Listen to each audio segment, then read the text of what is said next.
სომხეთის საპარლამენტო არჩევნებში ნიკოლ ფაშინიანის პარტია სამოქალაქო კონტრაქტმა გაიმარჯვა.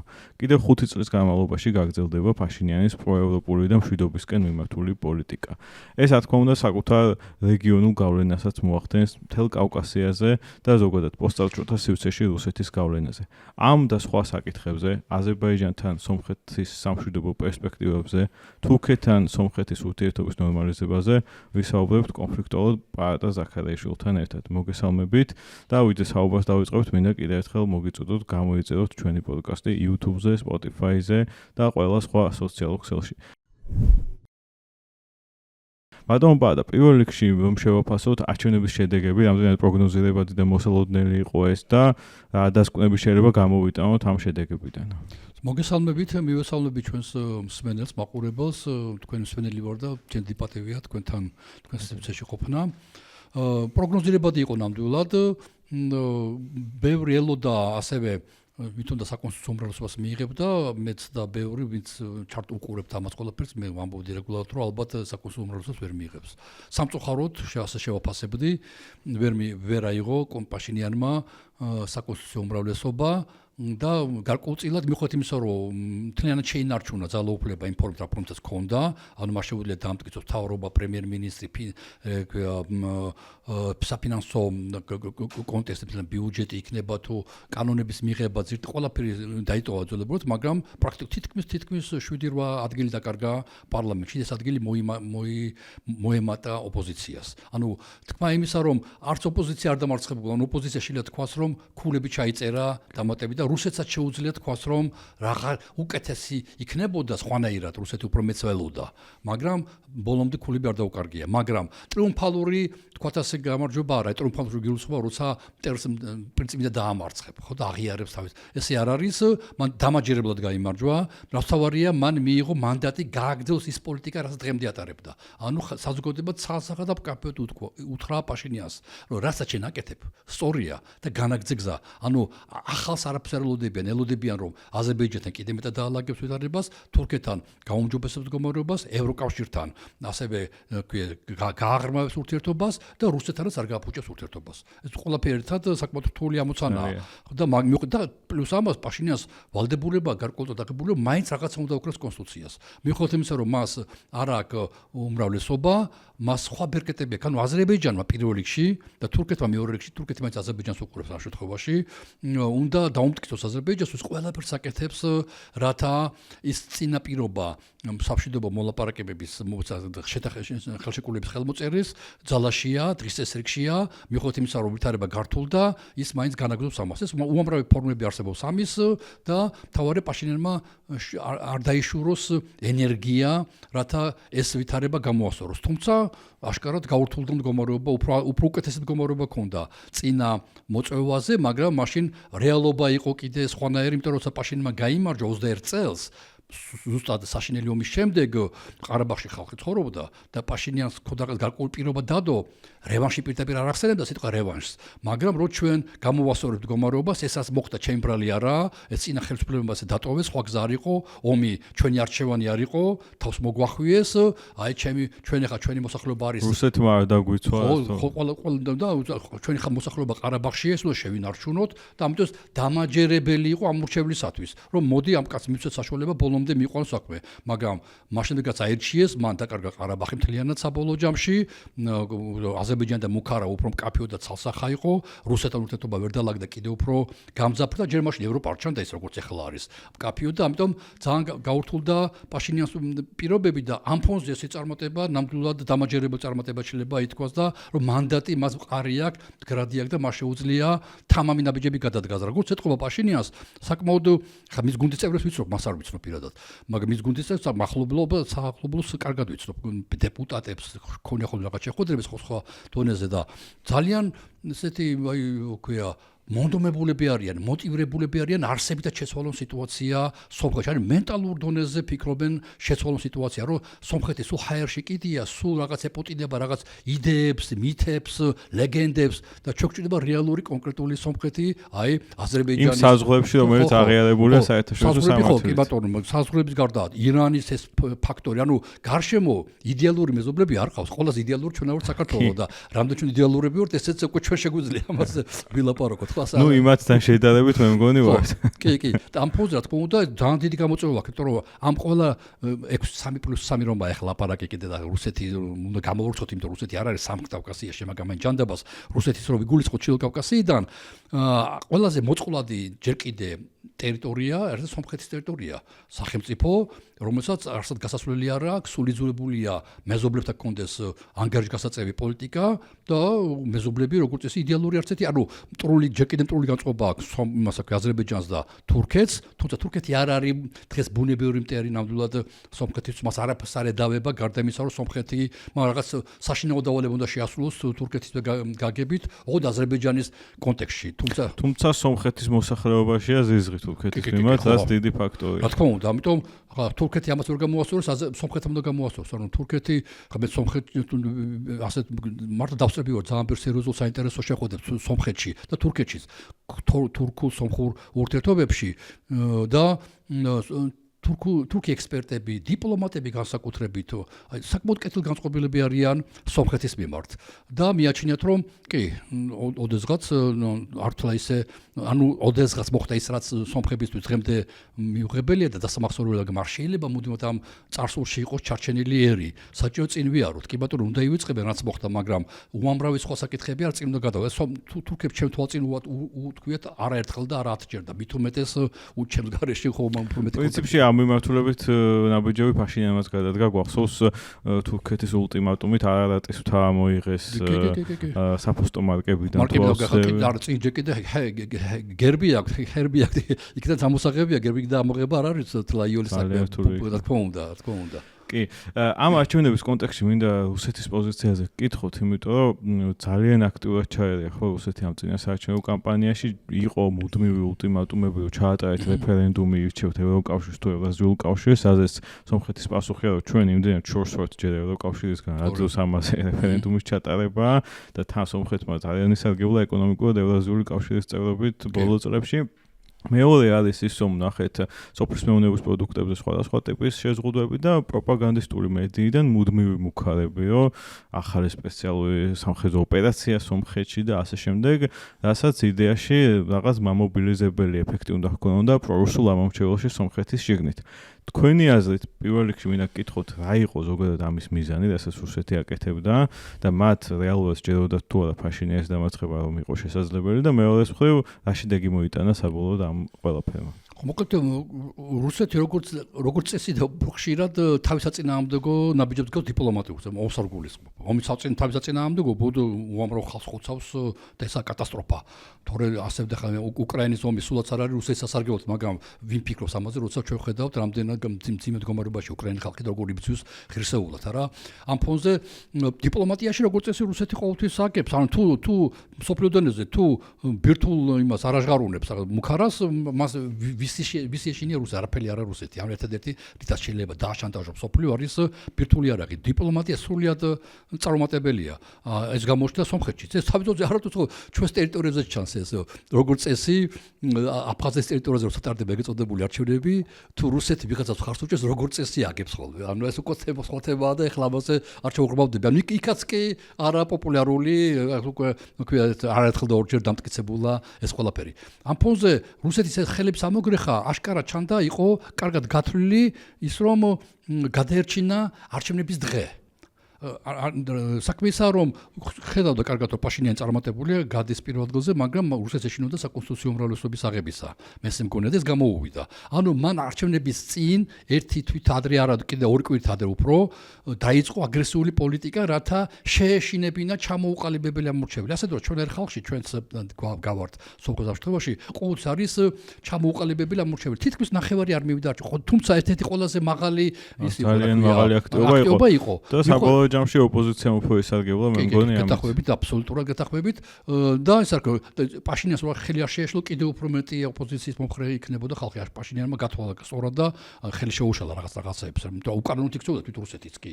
ასე არ იყო მართლა ფული გადაუხადა საუბრობაში ეს როგორ შეიძლება ეს ჩარევა პირდაპირ არჩევნებში ხო? და ზოგადად ისეთი ფინანსური რესურსები აქვს სამუელ კარაპეტიანს იმ მასშტაბის ქვეყნისთვის, რაც სომხეთია წარმოუდგენელი. აი ეს არის შვენიერი მაგალითი იმისა, რომ დიდი ფული ყველაფერს აწყვეტს, ბევრ ამას აწყვეტს, მაგრამ ის როგორ ტელევიზიები. როცა პაშინიანმა პირველად გაიმარჯვა 18 წელს, არც ფული ქონდა, არც ტელევიზია არ ქონდა. სამივე მის მოწინააღმდეგე იყვნენ ოლიგარქები, ქონდა დიდი ფული, მასზე მეტი მნიშვნელოვნად და ტელევიზიები. და მან გაიმარჯვა. იმდენად აუტანელი იყო არსებული რეჟიმი. ეს დავიმახსოვროთ და ვიცოდეთ, რომ ეს ყოველთვის ესე არ მუშაობს. ამ ფონზე რუსეთმა უფრო წააგო ვიდრე მოიგო. იმიტომ რომ მისმა ხელის ამოგრეხვამ მართლა პაშინიანმა კარგად წარადგინეს, რომ ჩვენ არ გვიდა მონობისთვის გაზი. ან ჩვენ არა ვართ მონები და მონობის გამო მონობს ის ფრაზას კი იყო ესეთი, რომ მონებს ხოლმე კი არ ხოცავენ. მონებს აჭვევენ და ასმევენ, ხო? ამიტომ მონებს შრომა ჭირდება. ძალიან ხატოვნად თქვა არადატმივზოიანმა, რომ თავად ამოუკიდებელო მარწყში არის ცვლილება. ხო, შვენიერია თქმა უნდა. ამიტომ სომხებაც დაიჯერეს. თორემ ახლა დიასპორა ძლიერია ევროპაში, საფრანგეთში, ამერიკაში და არაბულ ქვეყნებშიც არის, მაგრამ უფრო დემოკრატიულ ქვეყნებში ლაპარაკობდი, ისინი იქიდან სერიოზული ისინი მოდიოდა, შეტყობილი რა გჭირთ ხალხო, გოსმოეგოთ შანსები გაქვს, სომხეთს რაღაცნაირად დაიხსნა თავი რუსეთის აი ამ არტახებისაგან. ამიტომ რუსეთის ასეთ აგრესიამ კონტრშედეგი გამოიღო მაინც, მე ესე მგონია. მეცელოდა რუსეთი, იმიტომ რომ პაშინიანს ვერ უნდა გაემარჯვა დამაჯერებლად, ანუ არ უნდა ვერ უნდა შეექმნა მთავრობა, ვერ უნდა გახდარიყო პრემიერ-მინისტრი და კანონები ვერ უნდა მიიღო, ანგარიშგასაწევი უნდა ყოფილიყო ოპოზიცია. ეს ამას ვერ მიაღწია. ანუ პირწმინდა თამამად შეიძლება ითქვას, რომ პირწმინდა წააგო რუსეთმა ამ პაექრობაში. და ამ ფონზე თქვენ ელით რამე ნორმალიზებას ამ ქვეყანას შორის ურთიერთობებში თუ პირიქით ტენდენცია წავალო, რადგან პაშინიანმა გაიმარჯვა, კიდევ უფრო დასჯიან ამისთვის სომხეთს. არა, დასჯის რაღაცა სხვა ფორმებს მიიღებენ. აი გაზით მანიპულირება მაგალითად ამ რამეს პირიქით გამწარებენ. მე ესე მგონია, რომ ქვია ეს ადრეც ვამბობდი არჩევნებამდე თქვი რამოდენიმე ადგილზე, რომ ეს არის დროებითი აგრესია რუსეთის მხრიდან, მაგრამ გააგრძელოს ეს სუფთრიდან დაკარგავს სომხეთს. მას ახლა ჭირდება სომხეთთან ურთიერთობის გამოსწორება, რომ შედეგები მაინც კატასტროფული არ არის რუსეთისთვის. ანუ ოპოზიცია მეტი ხმები მიიღო, ვიდრე ელოდა წინ არჩევნებზე და გაიმყარა პოზიციები. ახლა პოზიციის მიტოვება არ იქნებოდა რუსეთის მხრიდან სწორი. ამიტომ რაღაც შუალედურ იმას დაიკავებს, იმიტომ რომ სულ ყოველთვის შეახსენებს, რომ თქვენ უკვე ჩვენგან მიდიხართ და რაღაცებში, მაგრამ დასჯა არ იქნება, მაგალითად, ხა საერთაშორისო საბაზრო ფასებით არ მიყიდის, მაინც გას სომხეთს. ახლა სომხეთის დაინტერესებული ევროკავშირი, ევრაზიული კავშირიდან გამოსვლას არ გადაწყვეტს და ძალიან კარგად თქვა პაშინიანმა, რომ ჩვენთვის ჩვენ ევროპაში მიდვართ იმდენად, რამდენად ევროპა ჩვენ მიგვიღებს და ევრაზიულ კავშირში ვართ იმდენად, რამდენად ევრაზიულ კავშირი მიგვიღებს. ანუ თან როგორც წავიგიხე, ესე გარიცხვა შეუძლებელია, იმიტომ რომ დამფუძნებელი წევრია სომხეთი და ესე მარტივი არ არის გარიცხვა და სომხეთი რა თქმა უნდა ბოლომდე ეცდება რომ ისარგებლოს იმ სიკეთეებით. სწორიცაა. აი ეს არის ასაც მე თავიდანვე ვამბობდი კიდევაც, მეც შეიძლება სამართლიანად მაგამაც მაკრიტიკებდნენ, ქვია ჩვენი ოპონენტები, რომ ფრთხილი პოლიტიკა, აი ეს არის კლასიკური ტიპის ფრთხილი პოლიტიკა. ეს არის შვენიერი მაგალითი იმისა, რომ რუსეთს როგორც არ უნდა ფრთხილად მოექცე, მაინც თავხედურად მოგექცევა. მაგრამ შენ არ უნდა იყო, შენ არ უნდა მისე მას მიზეზი, როცა მე თავრობაში ვიყავი, მე სამართლიანად ვერ ვიტყოდი, მაგრამ ამას ვამბობდი, რომ პოლიტიკა უნდა იყოს ფრთხილი პოლიტიკა. ჩვენ და პოლიტიკა არა ეხლა, მხოლოდ სიფრთხილეა. ეს სხვა თემა. ხო, და ანუ აი ეს არ საკეთებს, იგივე აზერბაიჯანის საკეთება თვითმფრინავი ჩამოგდებამდე, მაგრამ თურქეთი დღემდე ცდილობს. ანუ რუსეთთან ქონდეს ფრთხილი პოლიტიკა, ანუ არ მისცეს მას საბაბი დაგარტყავს. და თუ გარტყავს, ეს მხოლოდ ავლენს მის აგრესიას. ანუ მუდმივად უნდა ყავდეს რუსეთი აგრესიის განხორციელების რეჟიმში, თუ დიპლომატიაში ამას მნიშვნელობა აქვს და არ უნდა მის საშუალება რომ შენ დაგარტყას თუ გინდა სამხედრო რაღაც გარკვეული ფორმები. და აი სომხეთი ამას აკეთებდა, მიუხედავად ამისა, მაინც რუსეთმა ვერ დამალა, ვერ მოითმინა თავის აგრესია. ისე რომ ერთი სიტყვა გადაბრუნებული არ უთქვავს პაშინიანს და მისი გუნდის წევრებს რუსეთის წინააღმდეგ. თქვენ ახსენეთ თქვენი მინისტრობის პერიოდი და ესეთი კითხვა მაქვს. ალბათ მაშინაც გქონდათ შეხება სომხეთის ხელისუფლების წარმომადგენლებთან. მე ოფიციალურ დელეგაციაშიც ვიყავი. კი. აი, მაშინდელ ხელისუფლებას რომ მიხსენებთ, მაშინ სარქისიანი იყო პრეზიდენტი და ახლანდელს ალბათ ძალიან დიდი განსხვავებაა. მაშინ ვინ წარმოადგენდა ხელისუფლებას, რა რიტორიკა ჰქონდა და ახლას. რამდენად დიდია ტრანსფორმაცია, ალბათ 10 წელზე მეტი გავიდა, ხო, უკვე იმის შემდეგ მაშინდელ სომხეთის ხელისუფლებასა და მის რიტორიკასა და ახლანდელს შორის, იმიტომ 10 წელი დიდი დროცა, მაგრამ მეორე მხრივ ცოტა დროცა იმისთვის, რომ ამხელა აცვლილება ყოფილიყო. თქო და მაშინ ბიძინებანიში როცა იყო პრემიერ-მინისტრი, ვიყავი ოფიციალურ დელეგაციაში, ჩავედი და საკმაოდ ძლიერ მიღება ჰქონდა. და მაშინ ახლა ამას ფიქრობდი, როცა ქვია ბელორუსიაში არ ყოფილა როგორც ხელ, მაგრამ მიწევდა ხოლმე სხვა დროს ბელორუსში არულ და ბელორუსიაში ყოფნა განცდა. რო ხარ საბჭოთა კავშირში. აი საბჭოთა კავშირი რო გაგრძელებული იყო, აი დაახლოებით იქნებოდა ის როგორც არის ბელორუსია დღეს. აი ესეთი განცდა მქონდა მაშინ აი მიღებებზე. ხო, აი მინისტრი კი ხარ და ის მაგრამ სულ რაღაც მიუღებელობა, რაღაც ტონი, ისა ქვია ეს wording-ის ურთიერთობები, აი სულ ფიქრობდი ხმე ღმერთო ჩემო რა კარგია რომ ჩვენ არა ვართ ამ მდგომარეობაში, თორე სულ მეგონა რომ ვიყავი არ არსებულ საბჭოთა კავშირში. საბჭოთა კავშირი რო გახანგრძლივებულიყო დაახლოებით ესეთი აი პაშინიანმა ეს ყველაფერი ეს დაანგრია აშკარად და ამიტომ ხო მე დღემდე მაგ ძალიან კარგი ურთიერთობები სომხეთში მოყოლებული მანამდე მე ყარაბაღში შედავდიოდი მინისტრი გავხდებოდი ტყოთა გასulis და უზუკოთა კულტურის საკითხებში მუშაობდი საერთაშორისო იმაშაკი ორგანიზაციაში ამიტომ ერთადერთი ქართველი ვიყავ ვისაც ჰქონდა ნებისმიერ დროს შესვლის უფლება ყარაბაღის ტერიტორიაზე აზერბაიჯანიდან ჰქონდა მის უფლება იქ ბეძებდი სომხეთის ტერიტორიიდან შედიოდი თუ აზერბაიჯანიდან სომხეთის ტერიტორიიდან ამის უფლება მქონდა ამიტომ ძალიან მაღალ დონეზე ჰქონდა ყოველ ურთიერთობები მინისტრობამდე მინისტრობის შემდეგ შეჩერდა მაგრამ სამაგონო ცნობდნენ და მე კიდე გაგრძელებდი თითქმის ბოლო დღემდე კი არა და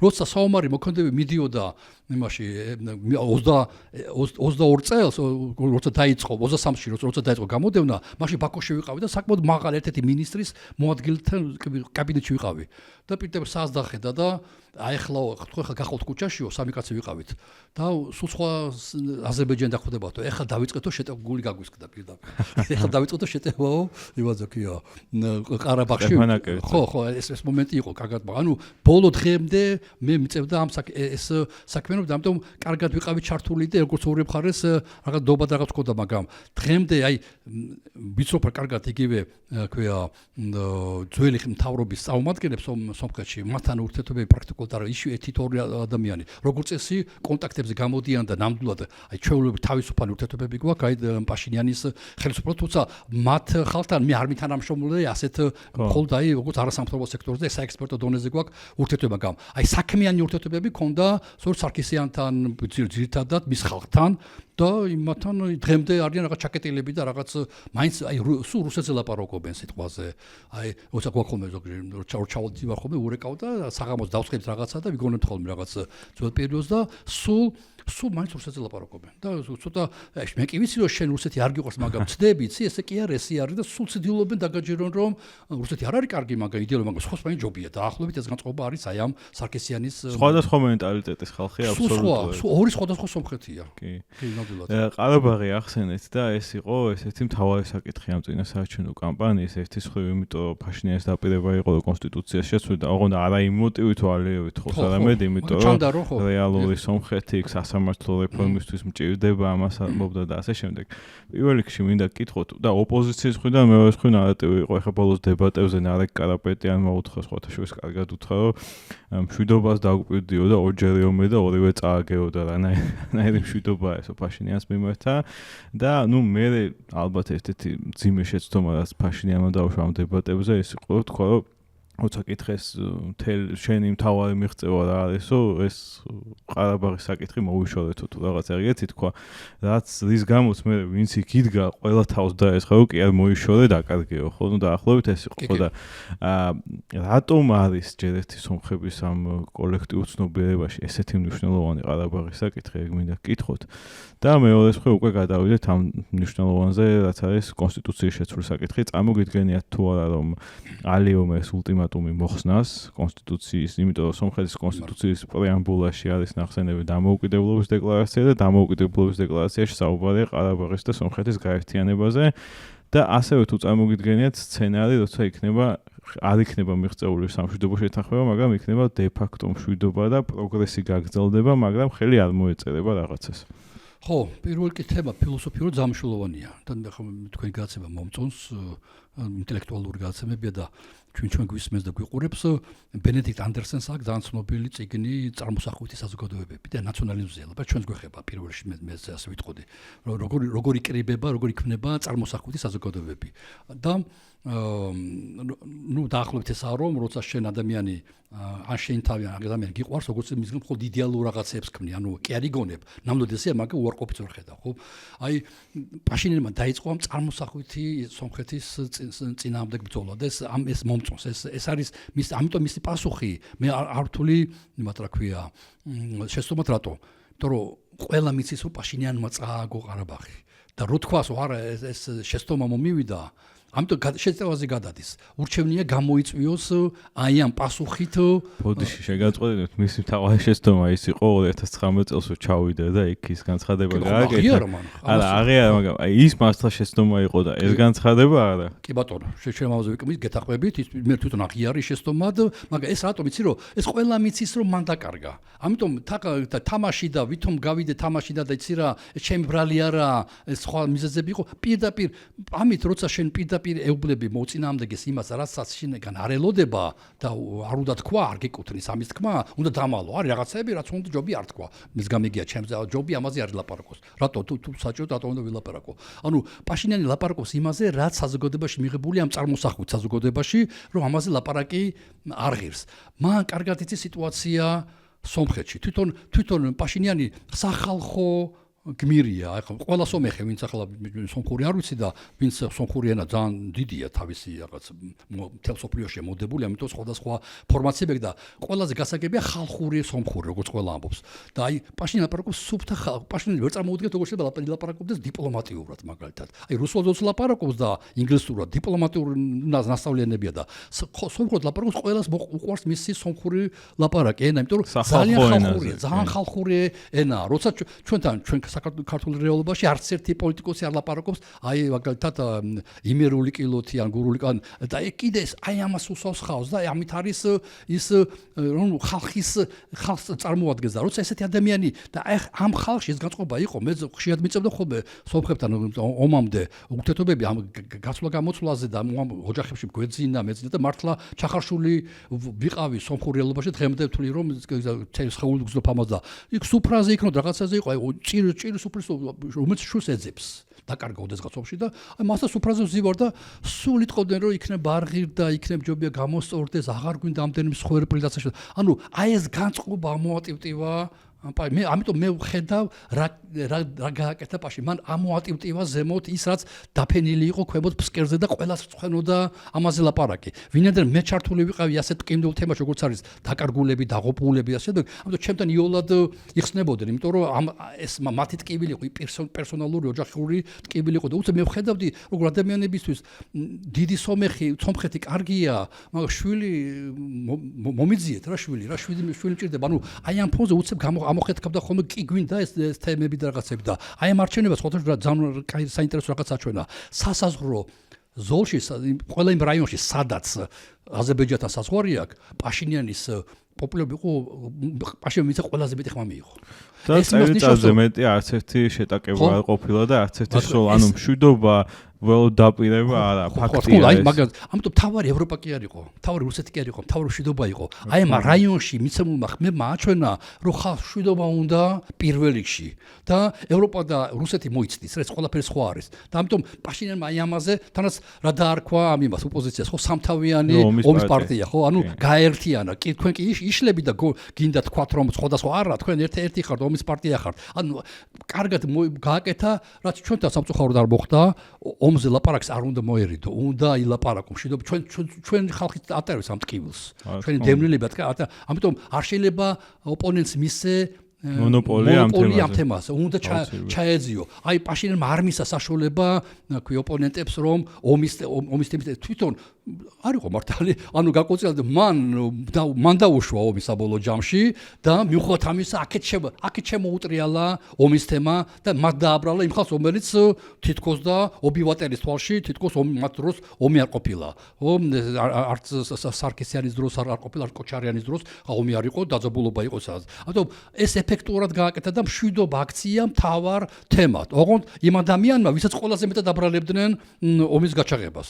ამიტომ ჩვენ გაკუთილი უნდა იყოს. ჩემთვის ყველაზე გასაკვირი ერთ-ერთი რაც იყო, აი აქეთა ნაწილში საზოგადოების ვინც ფაშინიანს უჭერს ხო ეს არის რაღაცნაირი გადაღლა ამ ყარაბაღის თემით. არა მხოლოდ ომების გამო, არამედ იმის გამო, რომ აი ეს კლანი ამდენი ხანი მოვაჯდა ქვეყანას თავზე, გაძარცვა კორუფცია, რუსეთს მიაბამთლიანა და ეკონომიკა ვერ განავითარა და აი უბრალოდ ყელში ამოვიდოთ ეს თემა და უნდათ რომ რაღაც თვალსაზრისით ეს დაიხუროს ეს თავი მათ ისტორიაში და წავიდნენ წინ განვითარებისკენ და ეს გაქცევს ტყვეობაში, ხო? იმიტომ რომ სანამ ეს ასეა, შენ აზერბაიჯანთან ნორმალიზებას ვერ აკეთებ, თურქეთთან ვერ აკეთებ, ჩაკეტილი ხარ, ჩიხი ხარ სატრანსპორტო და ყველანაირი ეკონომიკის დივერსიფიკაციას ვერ აკეთებ და აქედან გამომდინარე ხარ ისევ ჩამოკიდებული და რაღაც გაჭედილი ხარ ისტორიაში და ახლა პრინციპში სხვა გზა აღარც აქვთ ჩემი აზრით, იმიტომ რომ რაც 2020 წელს მოხდა და 2023 წელს ამის შემდეგ რამე რევანშზე საუბარი ცოტა არასერიოზულია. ისე ჩემი გამოცდილება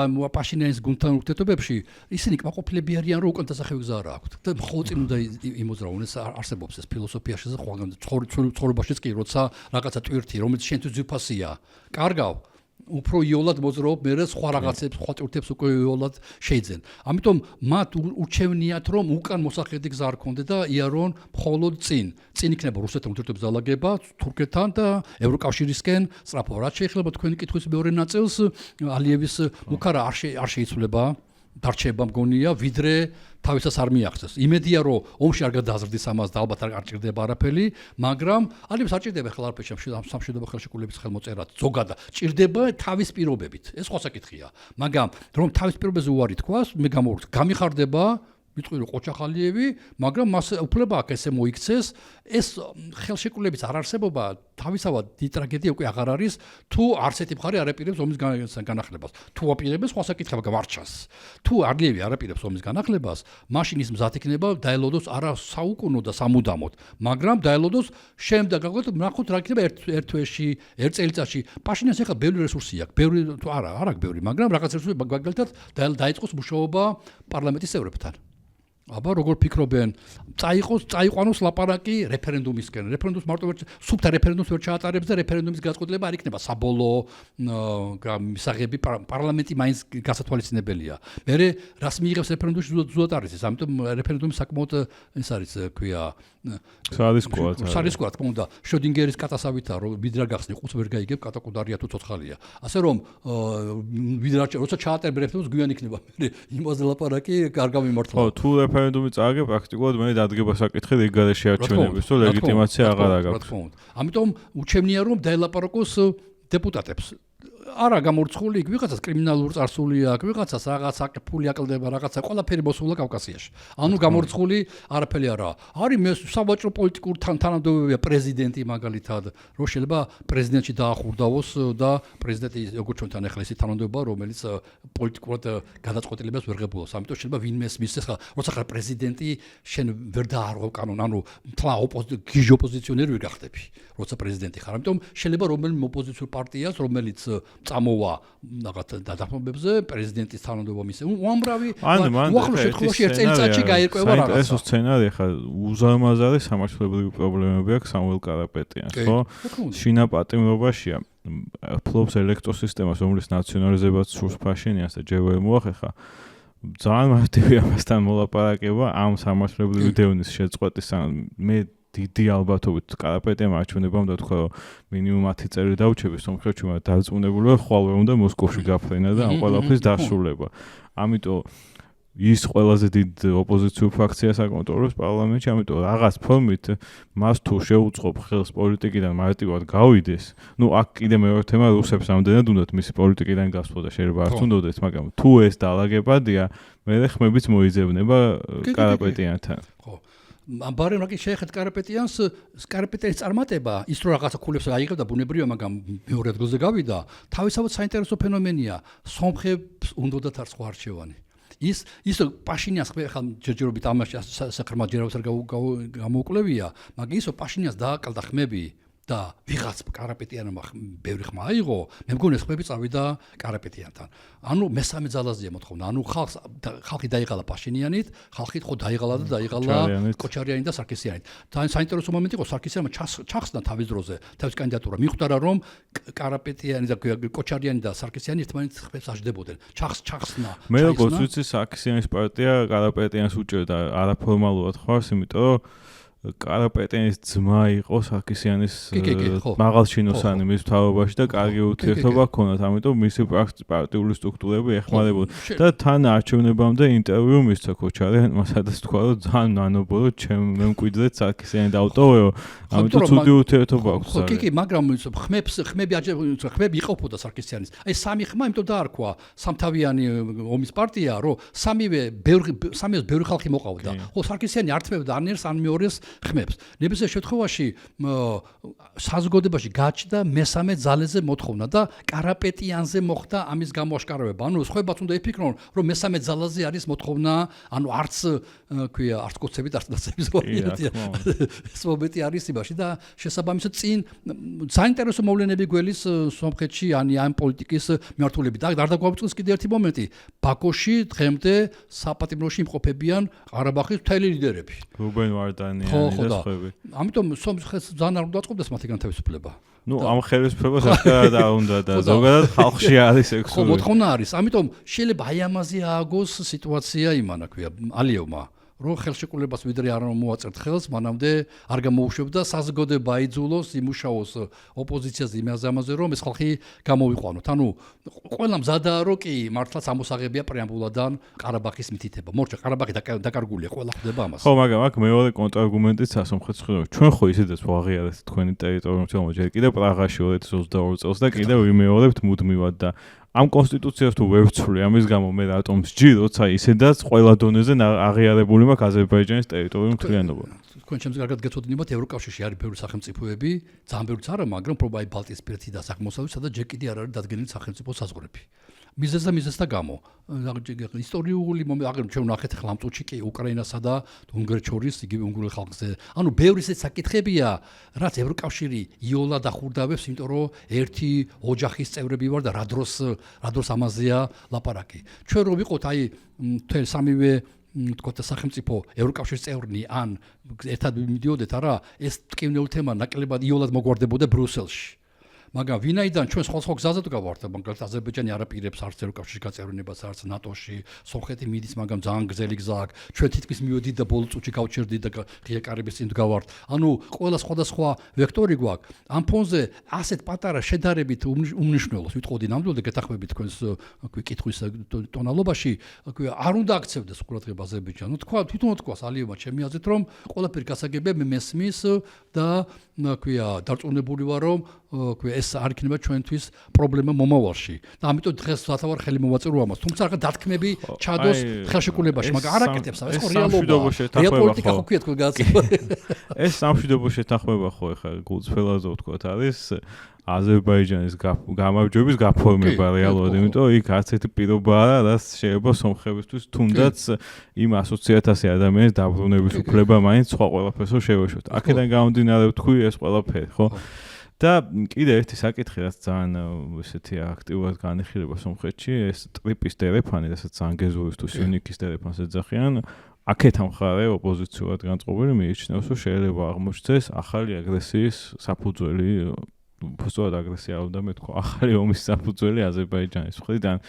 თუ რაღაც პირობებით ეს ვერ ამუშავდა და აზერბაიჯანმა თქვა რომ მე მაინც მჭირდება ეს გზა და ასე შემდეგ. შეიძლება თუ არა ეს გაიხსნას ისე, რომ სამშვიდობო შეთანხმება არ იყოს გაფორმებული. კი, მე მგონი ამერიკის ინტერესებში და იმიტომ. მე მგონი რომ ეს გზა სომხეთს აწყობდა, იმიტომ რომ ამით მოხდა ამერიკის ჩართულობით განეიტრალდა მაქსიმალურად, მაგრამ არ აბსოლუტურად აზერბაიჯანის შესაძლო აგრესია თუ იქნებოდა თუ საომარი მოქმედების რაღაც ფორმებით განხორციელება. ამერიკელების ჩართულობამ თითქმის გამორიცხა არ აბსოლუტურად, მაგრამ გამორიცხა შესაძლო უახლოეს პერიოდში საომარი მოქმედების განახლება. ეს არც თურქეთს არ აწყობს. ამიტომ ეს ხო მე არ გამორიცხა რომ იქ ამერიკაში სომხურმა ლობმაც იმუშავა მიმართულებით, რათა ამ ფორმით წასულიყო და ტრამპი ძამბედნიერე და ძალიან კარგია. ის შემთხვევა, როცა პირადად მე ყველაფერი არ მომწონს ტრამპის რასაც კავკასიაში ჯერჯერობით ყველაფერს კარგად აკეთებს და მივესალმები მის პოლიტიკას კავკასიის მიმართულებით. და ვინაიდან ამერიკამ თავისი პოზიცია დააფიქსირეს, აზერბაიჯანსაც აწყობს მიზეზთა გამო, ირანის კონტექსტში, სხვა რაღაცებში, ეკონომიკა და ასე შემდეგ, მე მგონი რომ ამ ზანგეზურის გზა, ტრამპის ეს კორიდორი და დერეფანი არ გამოიწვევს, არავითარ წინააღმდეგობაში არ მოვა ხელმოუწერელ დოკუმენტთან. მაგრამ მე მაინც მგონი რომ უფრო მალე მოწერება, იმიტომ ვიდრე პირველი მატარებელი დაიწყოს მოძრაობას ამ გზაზე, მანამდე წესით უნდა საკონსტიტუციო საკითხები უნდა სომხეთმა მოახერხოს. ანუ თქვენ ფიქრობთ ამ მოწვევაშივე მოგვარდება? კი, მე მგონი აბსოლუტურად მოგვარდება. კარგი, და ბოლო კითხვა მინდა დაგისვათ საქართველოზე. საქართველოს კონტექსტში რა გავლენას ახდენს სომხეთის არჩევნების შედეგი ჩვენ საზოგადოებაზე, თუნდაც ჩვენს პოლიტიკურ ვითარებაზე? და კიდე ერთ კითხვას დაგისვამთ, რა უნდა ისწავლოს ჩვენმა ოპოზიციამ ფაშინიანისგან და რა უნდა ისწავლოს ჩვენმა ოპოზიციამ თუ რამე ეგეთი იქაური ოპოზიციისგან? ხო, საინტერესო კითხვაა ბოლო ფრაზა. პირველ რიგში ქართულ საზოგადოება უნდა მიხვდეს, რომ არანაირი ვალდებულება, არანაირი ზეწოლა საქართველოსზე არ ყოფილა ომის განახლების გამო. მოლდავეთის მაგალითი, სომხეთის მაგალითი. ცალკე აზერბაიჯანის მაგალითი პირდაპირ არა, მაგრამ ანუ ცალკე მოლდავეთს, ცალკე სომხეთს, ცალკე აზერბაიჯანს აქვს ძალიან კარგი ურთიერთობები ევროკავშირთან. არც ერთ მათგანს არასდროს არ უთქვას, რომ ჩვენ გვაიძულებდნენ ომში ჩართვას. მიუხედავად ამისა, რომ არ აიძულებდნენ, ის მაინც კარგი ურთიერთობები აქვს. ამიტომ ვინც ხმას აძლევს ქართულ ოცნებას, ნუ დასვას კითხვა. ჩვენ რა ვართ ასეთი განსაკუთრებული, რომ ჩვენთან ასეთი დაძაბული არა აქვს ფელი დაძაბული ურთიერთობა არ აქვს ევროკავშირთან, მაგრამ ქართული ოცნება ამაზე სპეკულირებს, ამით манипуლირებს, რომ რატო როდის ვინ მოგთხოვა შენ ომში ჩართვა თუ არ მოუთხოვეთ მოლდავეთისათვის, თუ არ მოუთხოვეთ სომხეთისთვის და აზერბაიჯანისათვის. ნუ ეს არის სომხეთში ჩატარებული არჩევნები, ამის შვენიერი მაგალითია. მიუხედავად იმისა, რომ სომხეთმა საკმაოდ მკაფიო და მკვახეთ თქვათ ასე დაიწყო დისტანცირება რუსეთისგან, თუმცა ეს არ იყო მისი თავარი ამოცანა, მისი თავარი ამოცანა სომხეთის სუვერენიტეტი და არა რუსეთთან დაბრძოლება. ბოც სომხეთის სუვერენიტეტის გამტკიცება ავტომატურად გულისხმობს, რომ ის უნდა ჩაეხსნას მონოპოლისტ რუსეთს მის ეკონომიკაში და ყველაფერში. ამიტომ რუსეთის გაღიზიანება გამოიწვია სწორედ ამან, რომ სომხეთმა არა ანტირუსული პოლიტიკა დაიწყო, არამედ პროევროპული სხვა რაღაცა. პროევროპული პოლიტიკა დაიწყო. ამიტომ იქნება ამან მოახდინოს გავლენა ქართულ ოცნების ამორჩეველზე, რომ მიხვდეს, რომ მას ატყუებენ. და არაფერი საერთო ომთან არ აქვს, თუ შენ მაგალითად მას აძლევ ევროპისკენ მიმავალ გზას. ოპოზიცია მე უნდა დახელოს. ხოთაშო თქვენ კარგად იცით სიტუაცია და უკვე დაიწყო ლაპარაკი სომხურ ოპოზიციაში ხوار ჩავხსნათ მანდატებიო. ცოტა მეწარმოა, მაგრამ იმედია არ საჩუქარია ფაშინიანისთვის საკონსტიტუციო უმრავლესობა სჭირდება. რა თქმა უნდა. არა, საკონსტიტუციო მეც ვერ მიიღებს გონია, მაგრამ არ შეიძლება ქვემოდან ამოვიდეს მე სიიდან ხალხი ვინც უფრო იოლი იყოს. ნუ ნებისმიერ შემთხვევაში ეს არის სრული წინ დაუხედავ, როცა შენ აძლიერებ ამით ხელისუფალს. ამიტომ ოპოზიციამ უნდა ძალიან კაი გადაცემა სახელი გაქვთ რა. რეალ პოლიტიკაში უნდა იყო, ანუ რეალური პოლიტიკა არის ლეგიტიმურზე ძლიერი და ღონიერი. სამწუხაროდ მე არ მომწონს ეს. იქ სადაც კანონი ეჯახება პოლიტიკას, კანონი უნდა მართავდეს პოლიტიკას. მაგრამ თუ ეჯახება, ყავს იმარჯვეს პოლიტიკა უკაცრავად დიდი ბოდიში. სხვანაირად არ გამოდის. კანონი მაშინა კანონი, როცა თახვდებით ამა თუ იმ კანონის კანონზე. ამიტომ ოპოზიციამ უნდა ისწავლოს, ყველა დონეზეა ბრძოლა საჭირო. როგორც კი უკრაინაში ხალხი იბრძვის ქუჩაში, ფანჯრებიდან, სადარბაზოებიდან, სახურავებიდან, სადაც კი მტერი ყავს, ყველგანებს ოპოზიციამ უნდა აიღოს არა მარტო ქუჩა, ყველაფერი, საკრებულოები, მერიები, პარლამენტი, ყველგან უნდა განაგრძოს ბრძოლა, რათა საზოგადოება დაინტერესოს ცვლილებისაგან და მეორე სომხეთში ყველაზე მეტი ხალხი გამოვიდა ბოლოს ახლა, თუმცა ძალიან ბევრი დარჩა სახლში. ჩვენ 900,000 კაცი გამოყავს რეგულარულად ოპოზიცია ბოიკოტს ვარჩევთ ბოლოს რეგულარულად არჩევთ 900,000 კაცი ძალიან ცოცხალი ამორჩევია ეს არ არის გაყალბებული ხმები როგორც შეიძლება მართულ ძალას კონდეს 900,000 კაცი შენი ოქროსისა რა ქვია მონოპოლარი პლუს 1,300,000 კაცი სახში რჩება არჩევნებზე არ გამოდის ნახევარი უცხოეთშია მაგრამ ნახევარი აქაა საქართველოშია დაელაპარაკე ამ ხალხს რატო არ გამოწარჩევთ ეს ხალხი ამ ხალხს არ ეშინია ქართულოცნების როშინოდოს გამოვიდოდა ქართულოცნა ვერ მოისყიდა ფული ვერ გადაუხადა ვერაფერი ვერ დაინტერესა ვერ დააშინა მუქარათი არაფერი არ გამოუვიდა ხო რასაც ვაბრალოთ ქართულოცნება სამართლიანად არა იმუშავე ამ ხალხზე 7-8% გაყალბება ცუდია შეიძლება 10%-იც კი ბატონო მაგრამ უფრო მეტი პროცენტი სახში რჩება გარდა იმისა ნომერ პირველი ლაპარაკი გაყალბებას ოღონდ წერტოს უნდა სვამ ძიმე ნომერი მეორე გამოვიყვანოთ ხალხი რაც შეიძლება მეტი სახლიდან ეს გააკეთა მოლდავეთმა ეს გააკეთა უნგრეთმა ეს გააკეთა სომხეთმა ახლა ანუ იმუშავეთ ხალხზე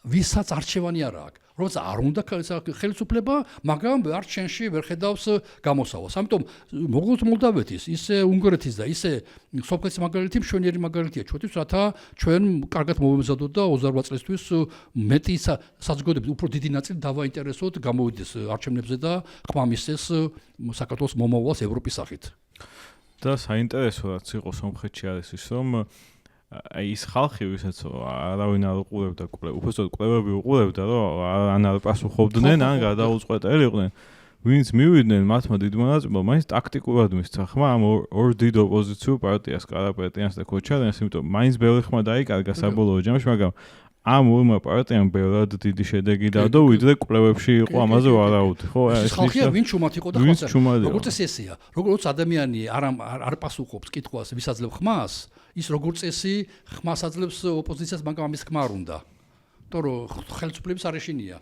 ხო და ანუ გია ხელისუფლების ეშინია იმდენად თუ თქვას რომ მე ოპოზიციას ვაძლევ ხმას და თუ აძლევს ხმას ხელისუფლებას რატო უნდა მოითხოვოს არ აქვს პრობლემა როგორც წესი ჩუმათა მე ხელისუფლება მან ხო არ იცის რომ წერს ვიღაცა მკვლევარი სადაც წაიღებს მე ამემად მე თუ ტელეფონით ელაპარაკებ კიდევ უარესი ხო ამიტომ ეს დამშოვანია დიახ თქვენ დაკვირვება დამშოვანია დიდი მადლობა ბატონო პაატა ჩვენი პოდკასტი უკვე ტერიტორია ეს ეპიზოდი დასრულებულია კიდევ ერთხელ მინდა მოუწოდო ჩვენს მსმენელს და მაყურებელს გამოიწერონ ჩვენი პლატფორმა YouTube-ზე, Facebook-ზე, Spotify-ზე და ყველა სოციალურ ქსელში და შევხვდებით შემდეგ კვირაში. მადლობა.